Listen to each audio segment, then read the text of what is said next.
Happy lunch hour, gang. Okay, Thursday afternoon. I'm going to give you a personal experience that I've been dealing with all morning, and maybe you can relate to it. How many times have we all said here on this channel, or probably many others, if you don't hold it, you don't own it, right? Okay. This is personal experience from this morning, and I will show you all of this. Like most of you, I have my money, if you will, in many different places. I've got a bank account. I've got a brokerage account. I've got gold and silver in the house. I've got a Bitcoin account, albeit minimal, but I still have one. Okay. So I've got money in different places. I've got cash at home. I've got cash in the bank. I've got CDs. I've got some Philip Morris, some Ford, some S&P 500, yada, yada, yada, right? Probably like a lot of you, 401k, you've got an IRA, et cetera, right? You have money all over the place. But what happens when you can't touch your own money? Now, I can go into my safe. I can take out gold and silver if I want. I can take out cash if I want. But if I want cash out of my bank account, I've got to go to the bank. I've got to use a debit card at the ATM machine, whatever, right? It's all over the place. So this morning I had a nice little interesting situation with my brokerage account, and I won't mention who because they're still trying to figure it out. But if they don't figure it out, trust me, I'm going to blow it up all over the internet. Okay. I get this, tried depositing $500 into my brokerage account. It's Mrs. P and I's savings for the month and trying to put money away. So I wanted to put it in. Actually, I wanted to go buy some Ford this morning. So I go to make the transfer from my checking account to my brokerage account, and my brokerage account will not accept a deposit, not a withdrawal. I'm not trying to take out money. I'm trying to put money in. Okay. So I called them up. I'm like, you guys must have a computer issue or something like that. I said, for some reason, I can't deposit money into my account. Mind you, this was my cash account. This wasn't Mrs. P's or my IRA accounts. Those we could deposit money in, and that becomes an issue here. Okay. So I call them up, and they look at the situation. I'm sorry, sir, there's a tax levy on your account. Excuse me? Can you tell me more about from whom? Because I live in Tennessee, so there's no income tax. Okay. I have to pay my federal tax, and as you can see by this, okay, take a look at it real quick. Obviously, I took my name and my social security number off of there, okay. I'm compliant. Tax returns were filed and taxes were paid on time. There are no outstanding tax debts. Dated this morning, okay. So I'm trying to figure out where the hell this is from. I've never seen this before. We have to get a hold of the tax department. We have to get a hold of compliance, of legal. Good, let me talk to them. Oh, I'm sorry, they can email you. Excuse me, I want to talk to somebody. This is my money we're talking about. Oh, I'm sorry, sir, they don't have a number you can contact them with. And I will give you this. This is not some fly-by-night brokerage company. This is a company every single one of you guys has heard of. Okay. Without a doubt. So I said, well, how long am I supposed to wait? Oh, they should get back to you within a day or two. I'm like, that's unacceptable. Okay? This is my money. You know, because obviously if they're not going to let me put it in, certainly they're not going to let me take it out. Fortunately, I don't need to take it out because guess what?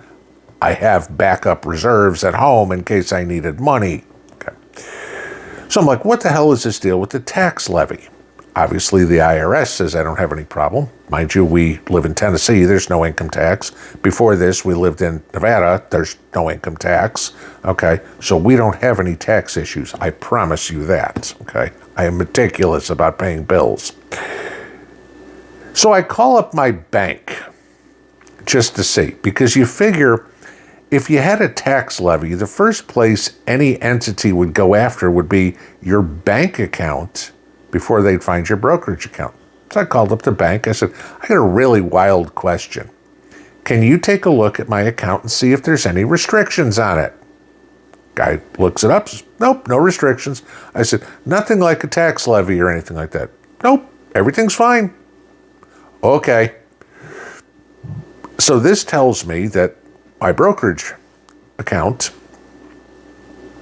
has a mess up somewhere, which is prohibiting me from accessing my money. I've never seen this before, as the guy told me on the phone. Okay? You know, there's a tax levy, but no details on why. My guess is it's some knucklehead who had fat fingers who hit a wrong key one day, because I had just deposited money in there, believe it or not, 3 days ago. Okay? And probably hit something wrong. And it's going to take him a day or two to figure it out. Think about that if it's your bank. And the mortgage is due, the rent's due, the car payment, the electric bill. You need groceries. And all of a sudden you find out, I'm sorry, sir, there's a tax levy on your account. You can't buy your ground beef. You can't pay your rent. I don't have any problems. Really? Well, it'll take us a couple of days to figure it out. I'd like to eat in those couple of days. I'd like to pay my rent on time before I get hit with a massive late fee, right?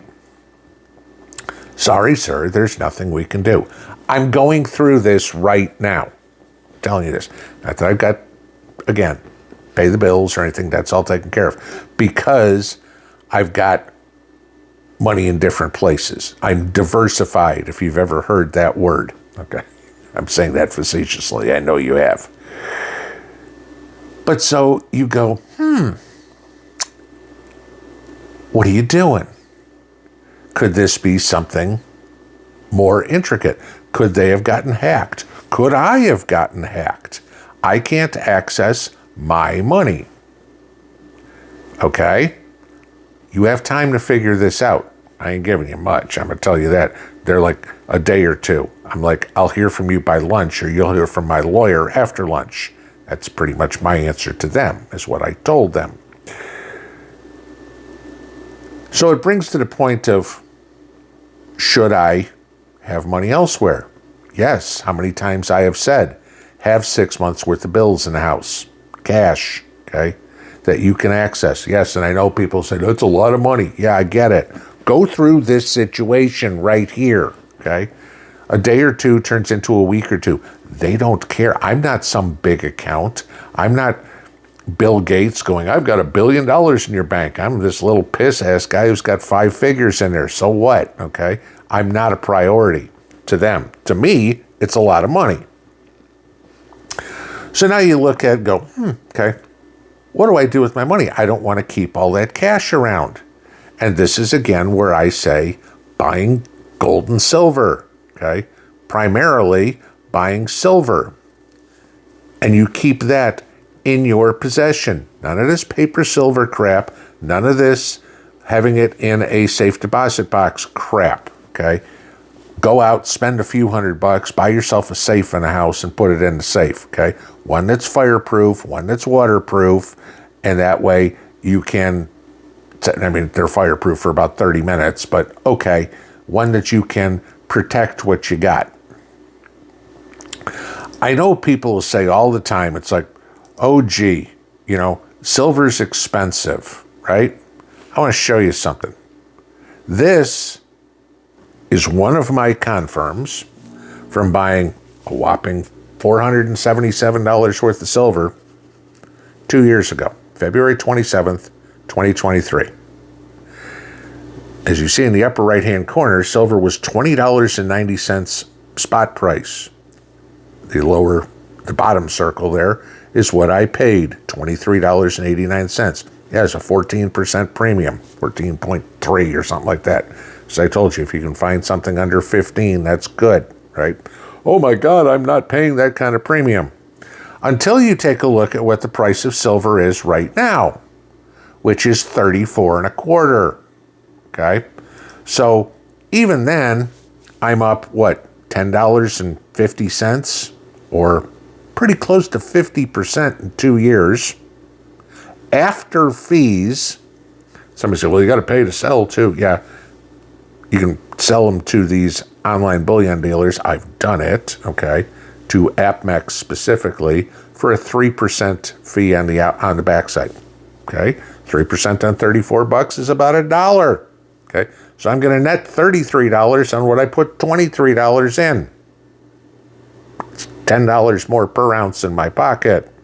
Got it? But I don't want to do anything. Well, let's take a look at it. If we don't have all this silver manipulation, and I know we can talk about it, we should see silver really should be about $200 an ounce, guys.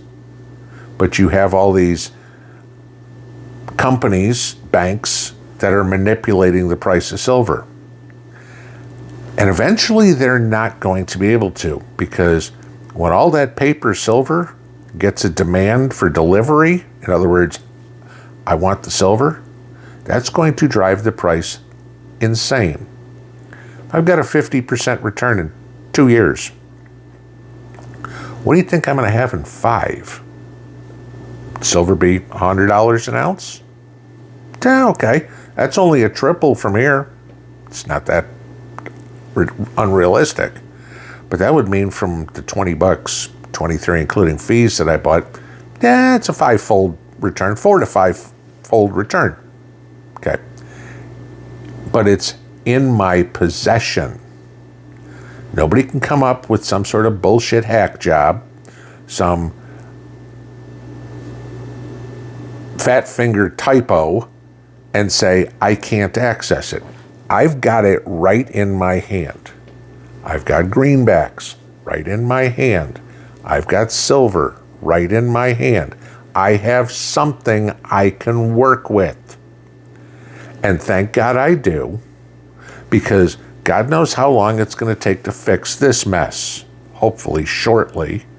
But for all the times that people have said, if you don't hold it, you don't own it, this is a perfect example.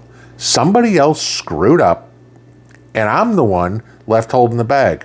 Do you think the brokerage firm cares? Not really. Okay. Oh, gee, I'm sorry. Do you think I care? Oh, yeah. This is Mrs. P and my savings, because one day, hopefully, we'll be able to retire. Okay. We'd like to have our money. Can I find anywhere that anybody says I own anything? No. I mean, they're required to, by law, if there was anything, to notify me that, hey, unless you settle this by such and such date, there would be we're going to seize assets. Never got anything like that. Of course I didn't. Why? I don't owe anything. I don't have any debt, okay? There's no credit cards, no mortgage company, no car payments, nobody that I owe money to. Certainly don't owe taxes to anybody. But all of a sudden, at 6 o'clock this morning, I find out there's a tax levy on my account. Yeah, crazy crap can happen, guys. And this is why you need to protect yourself. Because if everything you have is in somebody else's possession, you have nothing. Pinball out.